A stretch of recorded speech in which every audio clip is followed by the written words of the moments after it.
Hello, everyone. Sorry about the delay, but we were having technical difficulties with YouTube and we had to switch to a new session. Apologies for that. Welcome to our webinar, Free Online Tools for Language Teachers. My name is Joseph Hopkins and I'm speaking to you here from Barcelona. I am the director of the Center for Modern Languages at the Universitat Oberta de Catalunya, the UOC, or Open University of Catalonia, or as we call it around here, the WOC, right? And I'm here with my colleague, Jackie Robbins, and co-presenter. And behind the scenes, just so you know, we're working with Victor Garcia, who is the person who's helping us out with technical matters, and also Olga Vallejo and Diana Grau, who are helping us out with the chat, all right? They're moderating the chat for us, right? We put together a webinar for today with teachers in mind. It's meant to be eminently practical. We realize that the situation that many of you are in is that you've been forced to take your teaching online literally overnight, oftentimes with little or no guidelines, training, or access to online tools. And we know that many of you have had to teach yourselves how to teach online, right? And with no extra time to do so. You're putting in more hours than you've ever put in probably in your teaching lives, right? So this seminar, what we have in mind is to provide you with some ideas and very importantly, to present an online inventory of free tools that you could use in your online teaching. The idea is to save you time and to help you in your teaching online and of course, to help your students learn, which is the most important thing. During the session, we have a couple of interactive bits that we've incorporated. So please have your smartphones ready, all right? So now, with no further ado, it's over to my colleague, Jackie Robbins. Jackie, would you like to introduce yourself and give us an overview of the session? Hi, thanks very much. Hi, and welcome to the session. And again, sorry about the delay. I'm Jackie Robbins. I work at the UOC, or the WOC as well. I'm not in Barcelona. I'm a couple of hours north of Barcelona, up in the sunny Costa Brava. And today we're going to give you a little introduction to a project called the ICT Rev project. Joe's going to tell you all about that. Then will come a little bit of an interactive part of the session. We're going to ask you some questions, and with your smartphone or with your computer or with your tablet, we'd like you to answer a couple of questions, okay? Then Joe's going to tell you a little bit more in detail about the inventory of free tools to use in your teaching. And then we'll have some time to answer any questions that you might have and talk about some of the comments.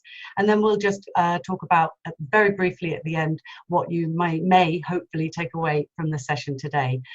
You can see on the bottom of the screen, I hope, in a moment, if not already, there's a URL, very short URL, which is menti.com. So on your computer or on your smartphone, if you type in menti.com, and there's a code on the screen as well on the slide, and that code is going to be in the chat, and it's also on the next few slides. So it gives you a few seconds to get into that tool. It's called Mentimeter. Answer the first question, and then don't close it because there'll be another question in a moment, and we'll have a look at those after Joe talks about the ICT Rev project. Okay, so back to you, Joe. Okay. Okay, just to give you an overview of a project that we've been involved in for the past few years. It's a project that is via the European Center for Modern Languages. If you don't know the European Center for Modern Languages, or ECML, they have their headquarters in Graz, Austria, and they are a part of the Council of Europe. They do lots of special projects for teaching languages, interesting things for teachers such as assessment, dealing with minority languages, et cetera, and also projects that deal with the use of technology in language teaching, which is what we're involved in. So this is the ICT Rev project, and just to give you a short overview, our project is called ICT Rev for short, but the full title is the use of ICT in support of language learning and teaching. Right? We have 7 members on our team. Pauline Ernest, who is also from the UOC, Martina Emke, who is from Germany at the Koordinierungsstelle für Studieninformation und Beratung in Niedersachsen and Lower Saxony in Germany. Aline German-Rutherford is at the University of Ottawa. Joseph Hopkins is me. Sarah Heiser at the Open University in the United Kingdom. Jackie Robbins, my colleague, who you've just met, and Ursula Stickler from the Open University in the UK. As you see, we're a very international team. All right, so what do we do? Or what have we done? We've been involved in various projects with the ECML over the past 12 years. We started with a project called DOTS. DOTS stood for Developing Online Teaching Skills. This was the idea of our colleague Ursula Stickler, who thought that there was a lot of potential for technology to be used for language teaching. But she found, or she felt that, and she was right, that there are many teachers who don't have access to training in how to use these technologies, right?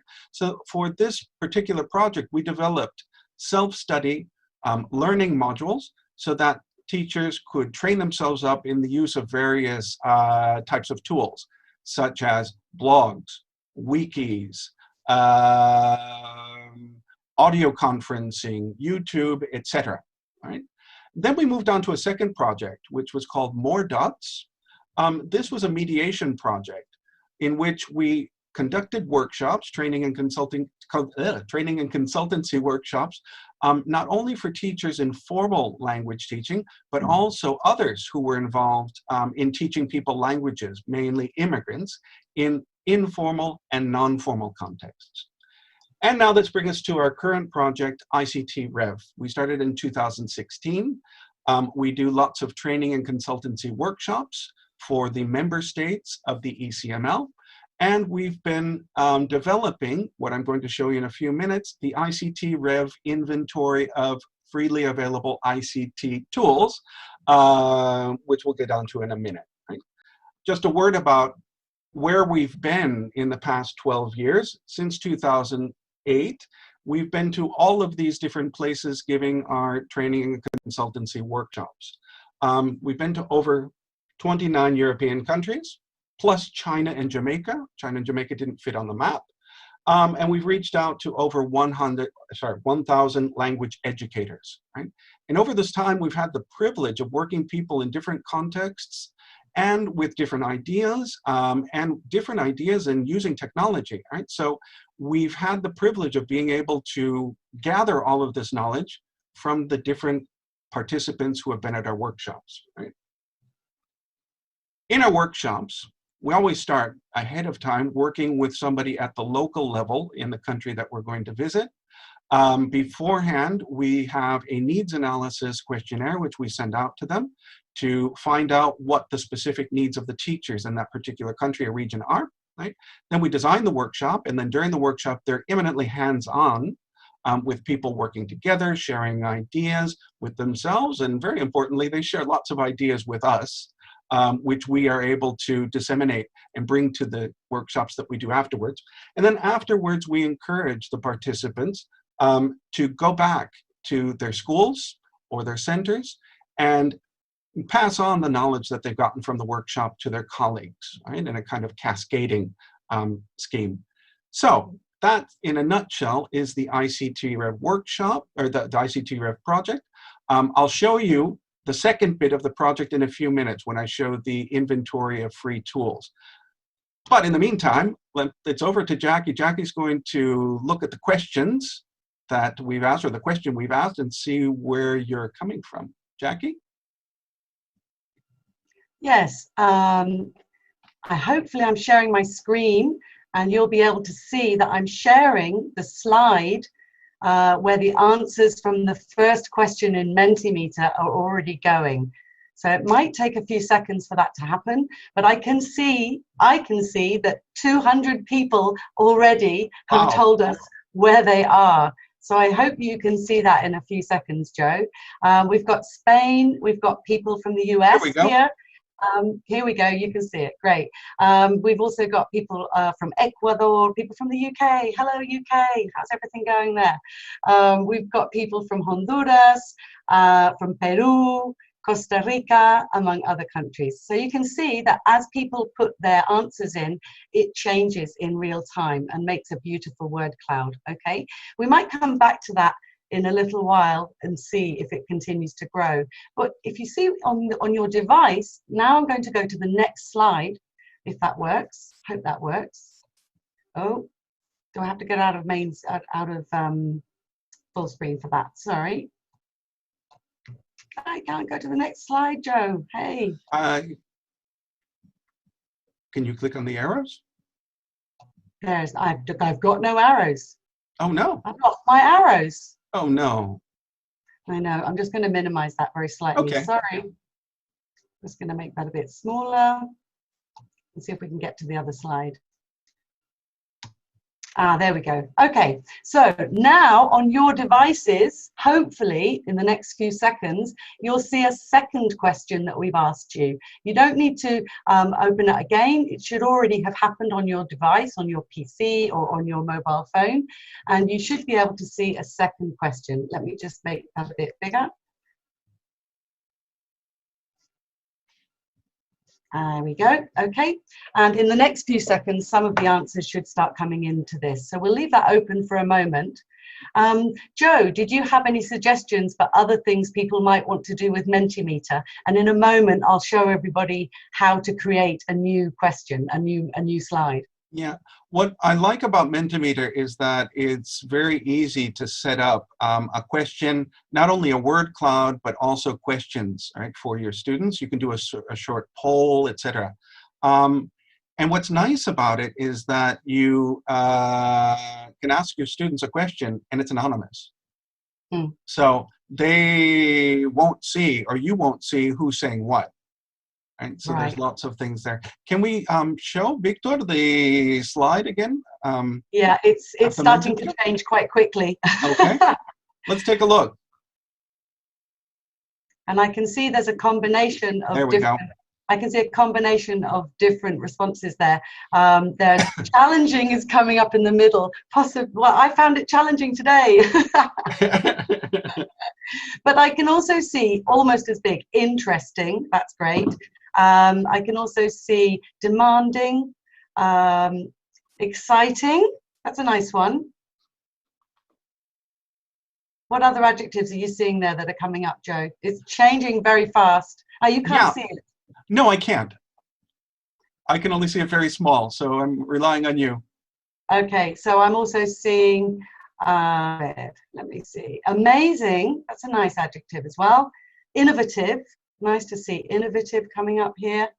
And then I'm seeing a couple of interesting words which are relevant for today. Sometimes stressful, extra work, okay, variety of tools. It's moving really fast. Suddenly there's over 100 people Wow. have put their words in. So it suddenly is starting to go crazy. Enriching, wonderful.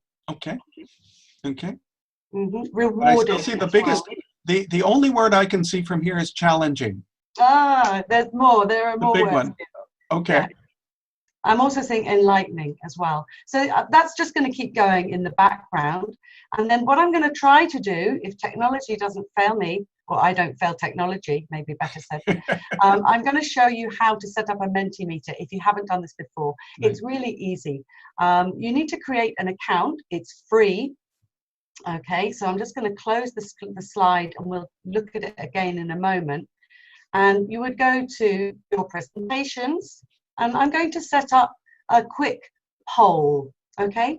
So we start a new presentation, and let's just put here poll, WOC, webinar, and I think you might see that slight at a few seconds delay, but anyway. Okay. And then Jackie, could you make that a little bigger? Yeah, I will. I'm not sure if I'm going to be able to do that. I will try. Okay. Okay. There you go. All right. So we're going to do a multiple choice. I was thinking a multiple choice question, and I thought we could put a question like this: which do you prefer? So I'm going to just type my question, and I'll put in my options. And I know that Joe is thinking I'm going to put a question about Coldplay, as I always talk about Coldplay, but I'm not. Okay, all right. No, I've decided to talk about, hopefully we'll all be able to have some holidays this year and we'll be able to leave our houses. So I've just got two options here. Which do you prefer, beach or mountain? Now, the next thing I have to do, this automatically creates a slide with a new code, and I'll read the code to everybody because it's just generated that now, so we couldn't do this before time.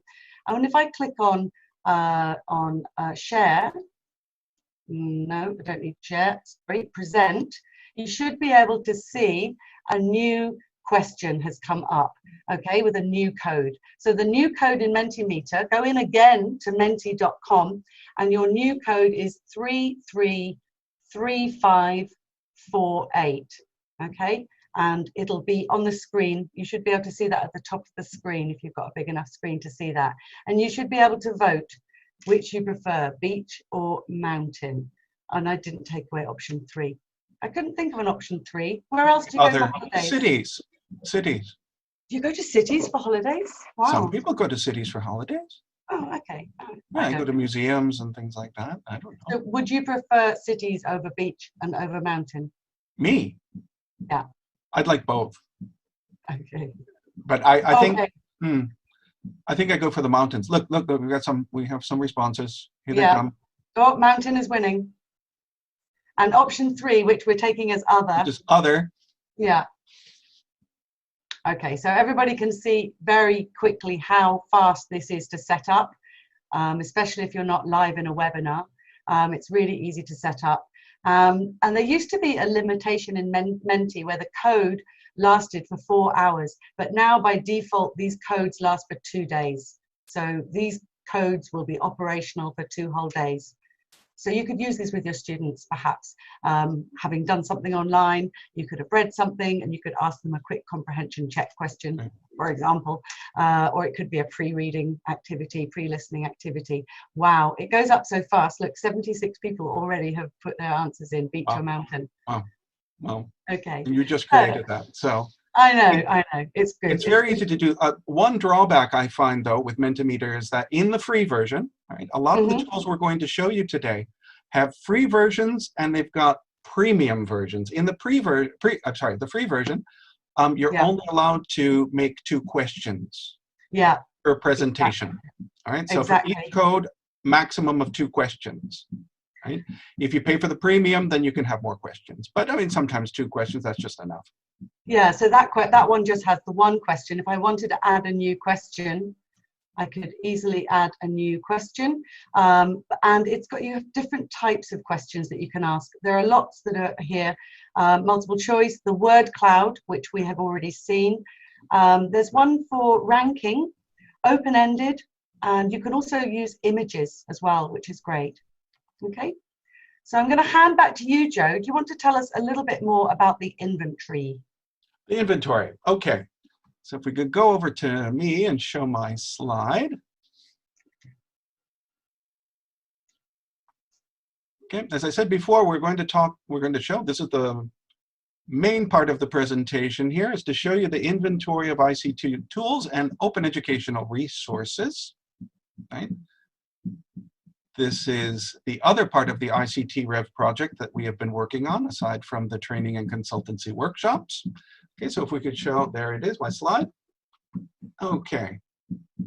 Now, recently we asked over 2,000 teachers throughout Europe, what was their main difficulty that they were finding in having to teach fully online?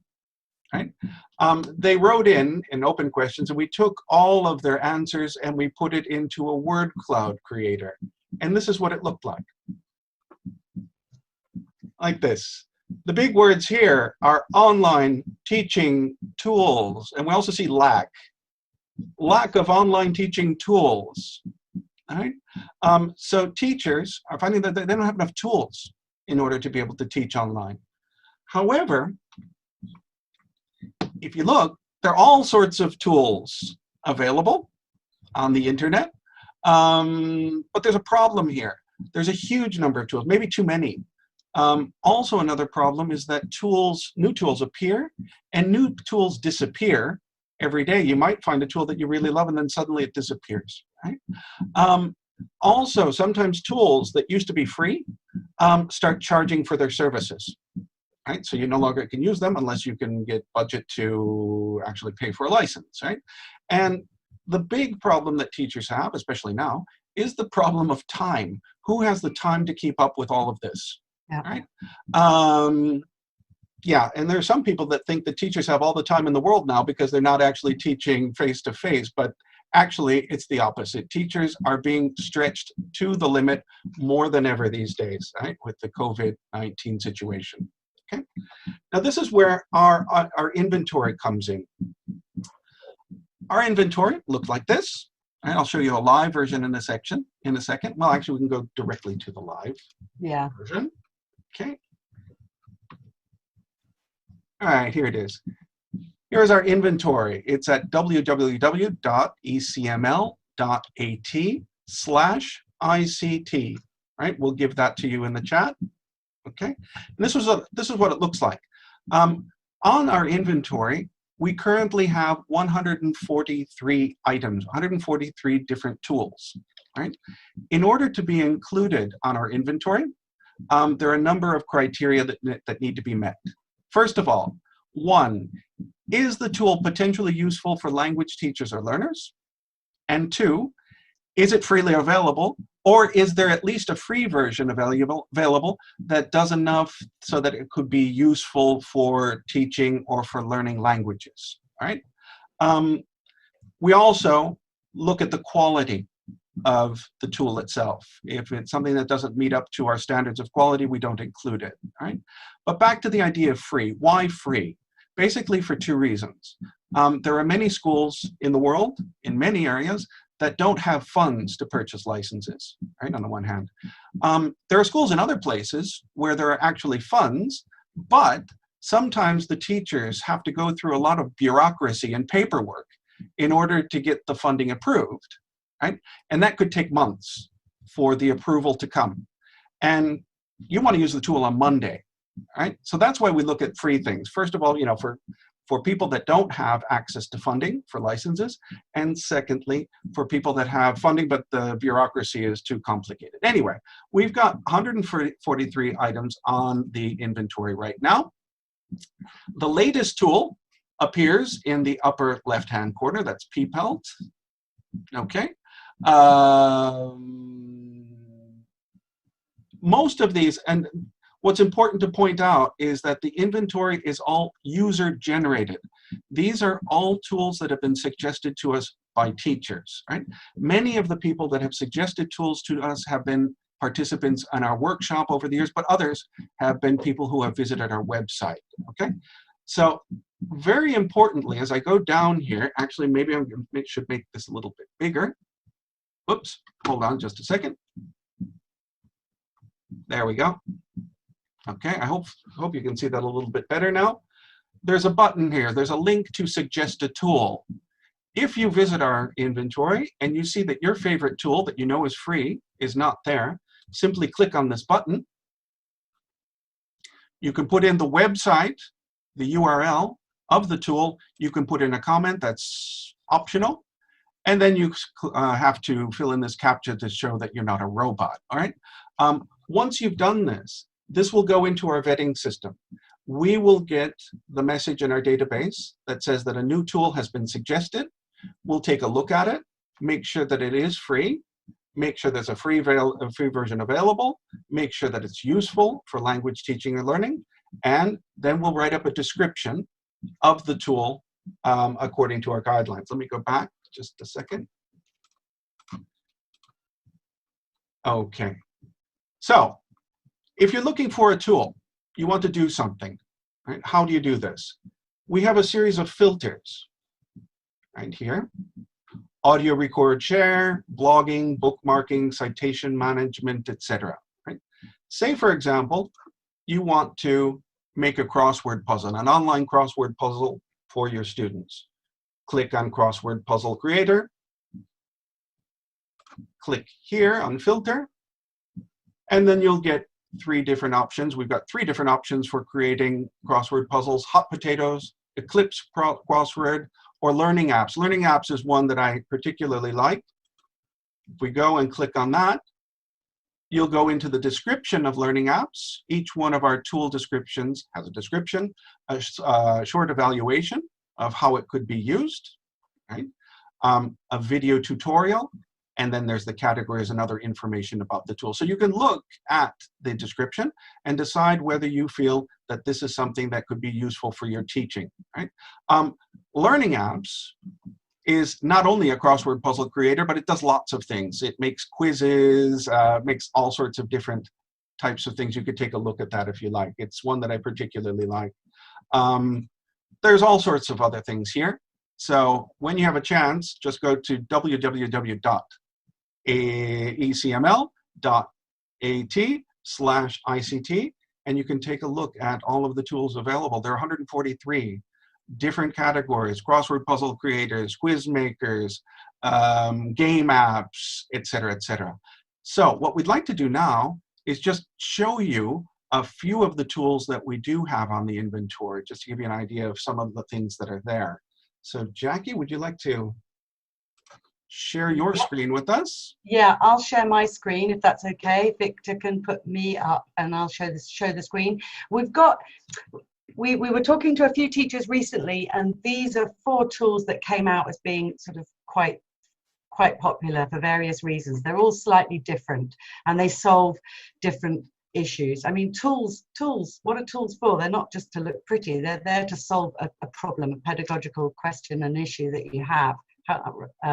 Basically. So if you have a look here on the left hand side, the first one we've got and we'd like to show you is classroom screen. Now I should just make the point that we're doing this session today because of the current situation, but this project has been running for a long time before anyone had ever heard of coronavirus and everybody had to stay home and work from home. So a lot of this technology and a lot of the tools, you'll be able to use them anytime in face-to-face classes as well as working from home. So anyway, we just thought I'd make that point. But yeah, classroom screen, if we click on that, if you haven't seen it, it's awesome. Starts off with a very cute picture of a squirrel. And basically when you click on launch the new classroom screen, what you see, it's going to take a few seconds to load. What you have is like a virtual screen. So if you're teaching in a face-to-face class, or if you are having a Zoom session with your students, you could put this up and then you can put certain things on the screen. So for example, you might want your students to go off into breakout rooms or to go away quietly for 10 minutes, and you might want to set a timer. So we can stick a little timer on here and you set the time that you want, click on play, and then the timer would start counting down. So students have this centralized clock and they can all go watching that and seeing how long they've got. You can also generate QR codes. So this QR code generator is very useful as well. In fact, the one that's up there right now is to classroom screen, but the link is, if you just Google classroom screen, and it's also in the inventory. You can also put here, I think there's some dice in here, right, Joe? Yes. Yeah, I haven't played with the dice, but what I would do with my students maybe would be to put a text box and then give them instructions. So go to your breakout room and talk about whatever, or do this task, etc. So classroom screen, a very, very handy tool for teachers who want to sort of leave something up on the screen that's not their personal desktop, shall we say. Okay. Right, and this can be used online, or it can be used on an interactive whiteboard if we ever go back to face-to-face teaching. No, we will, but it can be used in both settings. Exactly. Right, now let me see if I can go back to the slides. So Vocaroo, I'm sure some of the people watching today have seen Vocaroo before. Vocaroo is the simplest way for you and your students to record yourselves. So if students can't use their mobile phones for whatever reason to record themselves, then they can use this. It's got one little red button. You click on the button, you say what you want to say, and you share the link with the teacher or with your students if you're sending instructions out to students. It's can we just try? Oh yeah, is it going to work? Hang on. I think it's so. going to work. Oh, hang on, I have to allow microphone. Hello, I'm doing a test. Here are the instructions. Lovely day today.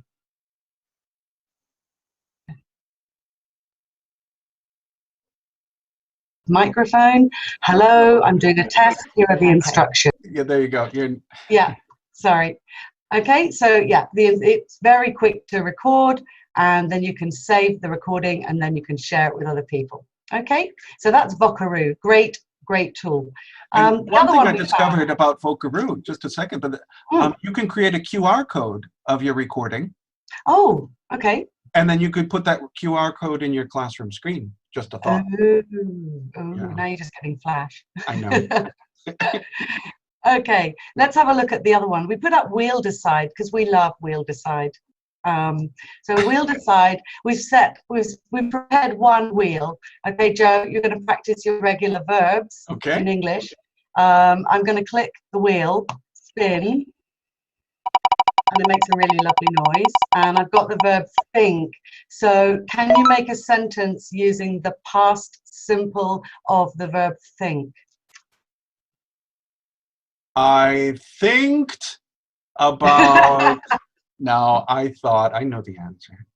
I thought that was a very good idea. Okay. So this tool could not be easier to set up, and there are so many different ways you could use it. You might use it again in an online Zoom session where you have to choose a volunteer, or you have to ask for a volunteer, but the volunteers don't turn up and don't actually volunteer. So you could put all of your students' names on here, or if you had your students working in small groups and you had to choose who was going to present their work first, then you might put all of the names of the groups up here. To modify the wheel, I'll just show you how you would do that. It's very simple. You go typing in the different options, and there's one thing I really like in the advanced options, which is to remove the choice after it's landed on, so that if I put all the names of my students and Joe is on there, Joe doesn't keep getting selected. Once Joe's had his go, he disappears from the wheel. So that's kind of nice. And you can change the colors, and you can also use it for grammar practice, vocabulary practice, among other things. So this one's called Wheel Decide. We've got one more which we're going to show you. Do you want me to show this, Joe, or would you like to? Why don't you share that, and I'll share the back side of it afterwards. Okay, so Joe has been very busy, and he's prepared a game for me. I have no idea how this. Genially is nice. It does have lots of different things, but one of the things you can do is create a game. Okay. All right. So I created a trivial game for you. I'm terrible at trivial. All right. Well, choose a category. Okay. I'm going to choose science. Oh, science. Okay. Click on it. Oh, where is the smallest bone located in the human body? I've studied phonemics. I think I know. That's in the ear. Here? So if you put your cursor over the eye, you get the answer. Try another one. Okay. All right. Is there one that I should definitely try? Which category? Oh, I don't know. Okay, geography. You can try music if you want. Oh, okay. I'll try music. So pink. Oh, which British group released the song Yellow in the year 2000? It's my favorite group. It's Coldplay. There you go. Okay, so you put your cursor over the answer and you get the answer. It's a very simple type of thing, but it's something that you could create for your students. So, and could students create games like this? Of course. As well?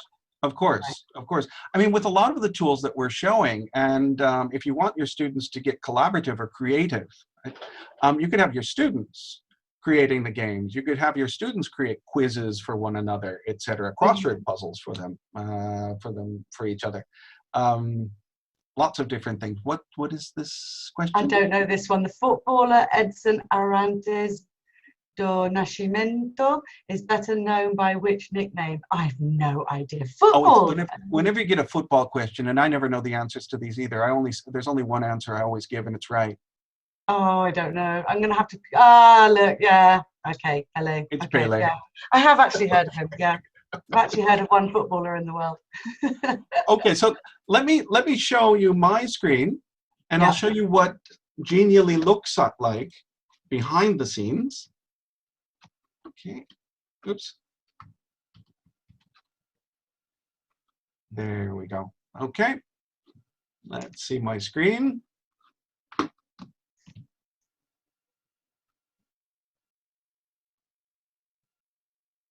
Okay. There we go. There's my screen. Genially, like with a lot of these applications, you need to sign up for a free account, right? Which I've done. I signed up for it, and I can do all sorts of different things here. This is what the interface looks like. It's available in English, Spanish, and French. Genially is located, their headquarters are located in Cordoba, in Spain, curiously enough. So if I want to create a new one, I can go right here. Create Genially. Okay, and then I've got all of this stuff in the messages in the middle, but don't worry about those. I can do presentations, learning experience, gamification, but I went to gamification. So let's say I want to create a game, and there's all sorts of templates available, which you can use to create your own games, okay? But very importantly, up here at the top, you've got premium or you've got free. I want the free ones. That's it. So if I click on free, I get only the options that are free, okay? You see here, I can do a darts quiz, sequence maze, memory game, quiz to Mars, etc., etc., etc. I used the interactive trivial. I didn't do that all myself. I used the template that was here, and I created the questions myself, right? They've also got a series of breakout rooms, so you can create a kind of an escape game if you wanted with your students. All sorts of different stuff here. If you want to go and use something that somebody has already created, you can click on inspiration, and you can do a search. There's lots of things that have been created already by other people. Everything that's created on Genially is saved in Genially and usually made available for other users to use if they want to. Awesome. So it's a nice tool. The only drawback is that compared to the other three that we've seen, classroom screen, the wheel decide, and Vocabulary, this one's a little bit more complicated. So you would need to spend a little bit more time to figure out how it works, right? But once you have, then it's a very powerful tool. Okay? And I think there are some YouTube videos also which show you how it works. So. Exactly. I mean, if you don't know how something works, go to YouTube, and I'm sure somebody's explaining it somewhere how things work. Okay. So I think we have a few questions in the in the chat, which we're going to try and talk about some of them now. We'll try and deal with all of them. Do you have the document open, Joe? Yes, I do. Okay. So there's a very nice comment here from Christina Baker, who says, what about doing screencasts to show your students how to use the tools? Nice suggestion. Yes. Totally agree with you with that. If you're making a video, there are different ways to make screencasts. I'm sure you all know different tools. There's one that I really like, which is Screencast-O-Matic for doing that. And I particularly like that because you can have you're sharing your screen and also yourself in the corner. So it's kind of more personalized, and you can sort of explain to students how certain things work. One thing I would avoid if I was doing that would be to make a very long video. I keep the videos quite short, sort of maybe a couple of minutes tops. Yeah. Would you agree, Joe? Yeah, I do agree with that. I also have seen lots of teachers who are using Screencast-O-Matic for giving feedback. Right. Yeah. It's a nice way of doing it. What they do is they give feedback on writing using Screencast-O-Matic. On their screens, they open up the document, but they're filming what's on their screen, and they're also recording their audio. So they can tell a student, listen, here we don't say this, we say that. You might want to work on this. Oh, good point here, et cetera, et cetera. So it's a nice way to give feedback on writing, even though it's spoken. And it creates a video file, but you don't necessarily have to download that file and use up all of your hard drive. You can just send the link, sort of keep it in the cloud. So it's much lighter and quicker to send than in the bad old days, shall we say? Right. Another question we have here is Ida asks, can a tool disappear? And yes, tools disappear all the time. One thing I didn't mention about our inventory is that we revise everything that's on it once every 6 months. And if we find that a tool is no longer available, or that a tool is no longer free, we remove it. All right, but you're very right. Tools can disappear very often.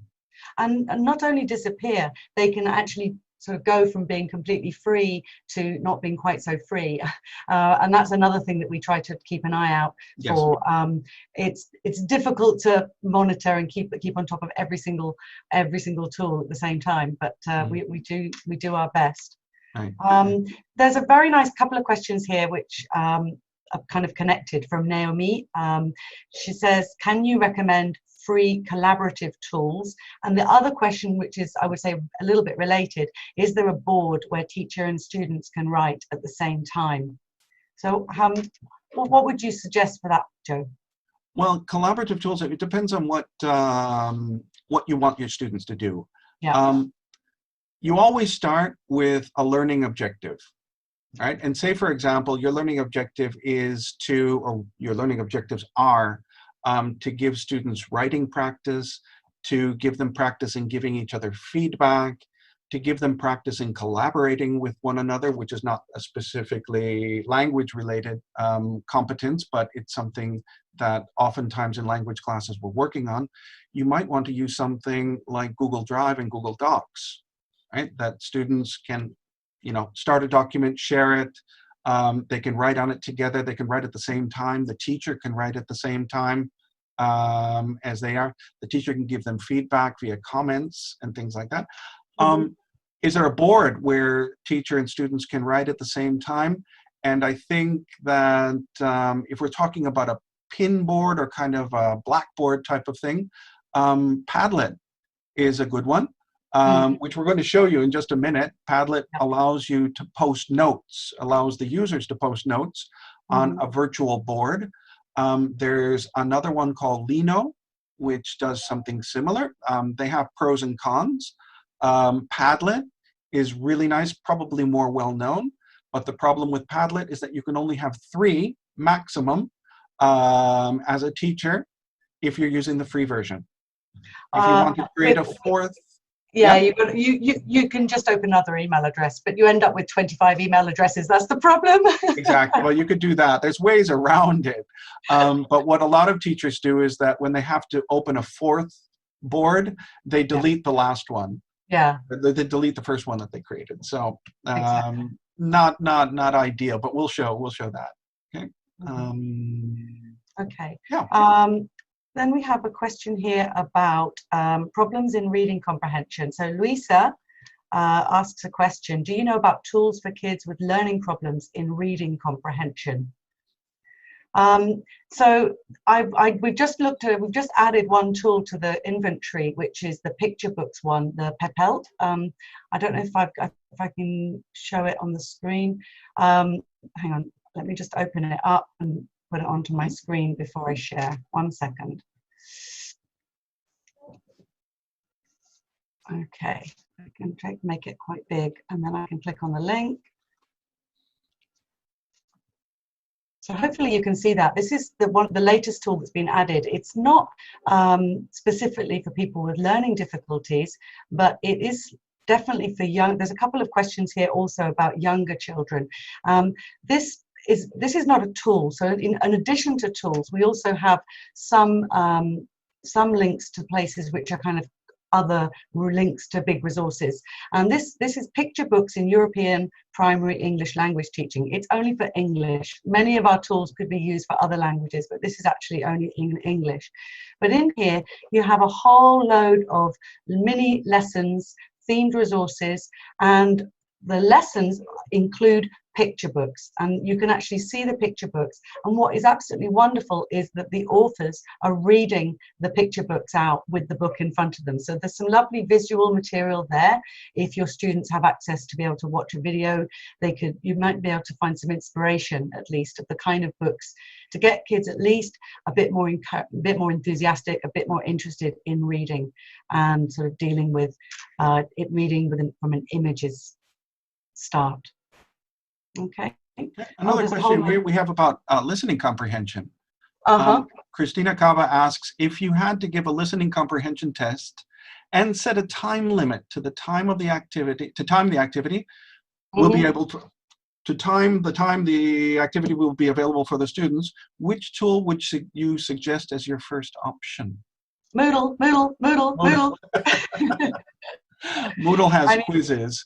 Moodle has quizzes. There will be other tools out there with time limits, but I think for me, Moodle is wonderful. It's so flexible. You can put audios, you can put videos, you can set a time limit, you can show the answers, not show the answers, give different points. It's so flexible. It's quite hard. It's a bit like what you said about Genially before. It can be tough. It has a steep learning curve. Yeah, exactly. But there's so many other people out in the world using Moodle. Somebody knows the answer to your question. So I've been to lots of Moodle forums and found the answers to most of the issues that I've had when I've come across when I've used Moodle. But it's very, very useful for setting quizzes. So if you don't already have Moodle in your institution, talk to your institution to see if they can get Moodle. The Moodle quizzes, really fantastic. Yeah. Okay. Susan Case says, I'm not lacking tools. I'm having problems getting my students onto tools. Many lack basic digital literacy or technology to access tools. How can I support students as they learn to use them? That's a really, really good question. Yeah. I think that was the phone calls I was getting at the beginning of the lockdown that we had here in Spain were teachers saying, I'm just spending all my time explaining how things work. And it really made me remember when I was learning to become an English teacher, learner training. It's a case of just, don't expect to be able to run before you can walk. Don't worry. Do videos, as we were saying before, perhaps do a screencast video and explain how things work. You can make the lesson about the tool, but you're doing it in English or the language that you're teaching. I don't see the problem with that. We can't assume that everybody can use the tools. And maybe also, I think there's something where when you're looking at a tool and you're trying it out as a teacher, think to yourself, how easy was it for me to learn how to use this tool? Yeah. And then it's probably going to be more difficult for your students. Yeah. Right? So the simpler, the better. All right? There's the KISS principle. I don't know if you've ever heard of the KISS principle. Keep it simple and stupid. I thought that meant keep it super simple. That would actually be a nicer way of saying. I thought it was keep it simple and stupid. But anyway, keep it. Yes, yours is much nicer. Your version is much nicer. Same idea. But if we go back to Vocaroo, which is an easy application for making recordings and sharing them, there are other options. Another option is Audacity. I don't know if anybody out there has used Audacity before. It's very complete. It's a recording studio. If you're using Apple, you might be using GarageBand, or you might have seen GarageBand, etc. But these applications take some time to learn. Vocaroo is simple. You don't really need to know that. You need to know how to click, and that's about it. Yeah, I used Audacity, I remember, and I couldn't get it to do something. And my son, he's 20, and he just walked past and said, click that button. I was like, okay. So but there's different things that, we can do, and then other people can do. So I think it's a case also, you need maybe get into sort of groups of teachers, a virtual community of teachers, perhaps. Some of you can get together and actually become more specialists in certain tools and then train each other. I mean, at the moment, the problem is that every teacher is expected to know everything, and that's too much. So perhaps get together in groups and say, okay, we're going to focus on tools for screencast recording. We're going to become the experts in Audacity and then teach each other. I think that's another one. So we've got a couple of questions from people who are asking about very small children, kindergarten, 3 years old, etc. And I must confess at this point, I don't have much experience with the very small ones. But on our inventory, you will find tools available there. There's story creators. There are other things that students use. That Puppet Pals is another one that a lot of people use. etc. So it's a matter of looking in the inventory and seeing what's available there. And outside of the inventory as well. I mean, you can do Google searches and find what other people are using in those situations. Jackie? Absolutely. No, I was just going to say, we don't have all the tools. We have a lot of tools, but we don't have all the tools, you know. Yes. I can see 3 people have asked pretty much the same question here. Sandra Sanchez, Carlos Humberto, and Millicent Vieira have all asked about breakout rooms. Yes. So which is the easiest one to do breakout rooms? What do you think, Joe? I know what I think. I know. We probably agree on this one. I like Zoom. Yeah. I think it's very, very easy. The It video and certainly audio seems quality is great, and getting people into breakout rooms is a click. You can pre-assign people to a group before the class. You could randomly assign your students to different groups as you're going along, etc. It just seems very, very simple to me. Yeah, absolutely. Absolutely. Illuminate, I'm sorry, it's now called Communicate, also does the same thing. I mean, there are others as well, right, that do it. But I mean, I think this is something, I've talked to many teachers who have been forced to go online these days, and their school boards or their countries have supplied them with online audio conferencing, video conferencing platforms that don't have this option. They don't have the option of breaking people out into small groups. I think as teachers, we need to make our voices heard in this. It's important that we can put our students together in small groups, in pairs or groups of 3 or 4. Otherwise, it's only the teacher speaking to them. Yeah. Right? That was another comment I was going to say about Zoom. You know, teachers are sort of saying they're sitting maybe in front of their computer for 8-9 hours a day, and there's institutions are making them be online with their students, and then, you know, the students can't actually talk together, so they're not getting enough speaking practice. And you know, their bosses are saying, well, tell them to connect separately. Yeah, right. Not always possible.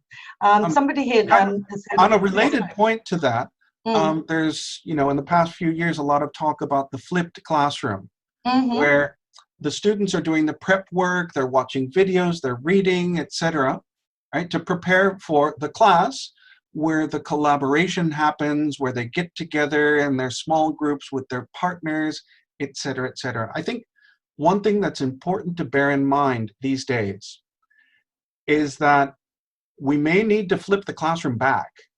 Yeah. Because of social distancing, we might not be able to put students into pairs or small groups for a while. So it's really important that they interact with one another, and the only way possible to do this in certain circumstances might be to do it online. Somebody asks here, I wonder if there's something like Google Meet. I mean, something that enables you to talk to your students and share the screen that you want to refer to. And I think that's also Zoom. So it's another question where I would say Zoom. Right. Or you can also use Skype. I mean, Skype, you can share screens as well. So they're both, we've used them all. We haven't used Microsoft Teams yet. Right. And we haven't connected with that one, but we've tried with Zoom. We use Skype all the time, and Hangouts and Google Meet as well. And they're all great for sharing your screen, but it can be an issue if you don't have a very strong connection. So it can be an issue. Christina Baker says that she is surprised that Flipgrid is not on our inventory. If you find that something's not on the inventory, please use the suggestion button and suggest it to us, and we'll make sure it gets on there. As long as it's free and useful for language teaching and learning, we'll make sure it gets up there. Exactly. Okay? Along with anything else. In the meantime, as we've been speaking, I've been getting emails saying that people have suggested new tools. So people are already doing this. Thank you. Thank you for those of you who have suggested things. Okay. Awesome. Okay, let me see if I can find the slides again. We're going to go back to our final slide before we finish. So I don't know if I can see, there we go. So Victor, can we show my screen? We're just going to finish up here for the last couple of minutes with one last tool, which we mentioned in the middle of the session. It's a Padlet. So we'd like to get some feedback from you, not only in the comments section, but we've actually prepared a special Padlet for you, which a colleague of ours in the ICT Rev team, who may be watching, hi Martina, if you're there, she showed us this cool way to use Padlet. So the URL is up on the screen, and I think our moderators will share that with you in the chat as well. And I'll come back to this in a moment, but I can see people are already using it. So if you want to just, I'll wait for a second before so people can write that down. And if we click on the link, it goes to a simple Padlet, but a very cool Padlet. So this Padlet is a map of the world, and we can go changing the size, and you can add where you live and tell us what you thought of our session, what you might take away from this webinar. So you would click on the add button on the top right-hand side, search for your town. Please don't tell us the name of your street unless you really want to. And then you can write down here what you thought of our session. So I'm going to put here enthusiastic participants. Thank you. Okay, and then that's going to stay on the board, hopefully. So there's my pin. And I think if we scroll out a little bit, we're going to see that we've already got a couple of people here have posted something. We've got somebody in Ecuador who's already posted something, Colombia, and we can see somebody's in France. They've already written something. Nope, that was Switzerland. Oh, was it Switzerland? Yeah, it must be right. It's Geneva. So they're right on the border. Oh, look at Barcelona. And it's, here we go, it's starting to go. Oh, somebody's in, is it Uruguay or in Argentina? I've been to Uruguay. Hola, Uruguay, if you're there. Okay. Up in the north of the UK, somebody over here in China. Somebody's watching from China. Fantastic. So I'm going to leave, you can see that yourselves. You don't need to see my screen to be able to see this changing. So I'm just going to finish off leaving the slides up there. And we would just like to really say thank you so much for watching today. And we'd also like to finish off letting everybody know that there's another webinar on Wednesday, the 27th, at the same time, it should be on time, that one, with Candela Oller, our colleague from the UOC, and she's going to talk about how to present an activity written or audiovisual online. Cómo presentar una actividad escrita o audiovisual en línea. Okay, and a special thanks from me and from us, once again, to our technician, Victor Garcia. Thank you, Victor. Yes, and to Olga Vallejo and to Diana for moderating the chat. Thank you so much for being with us. We hope it's been useful. We hope you visit our inventory and that you find some useful tools.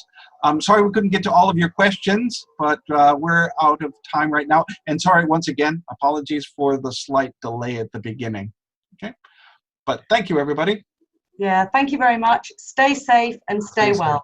And enjoy the rest of your day. And a good time to stop because my neighbors are doing work right now. They're sawing something, so I don't think you'll be able to hear me now. All right. Bye. Bye-bye.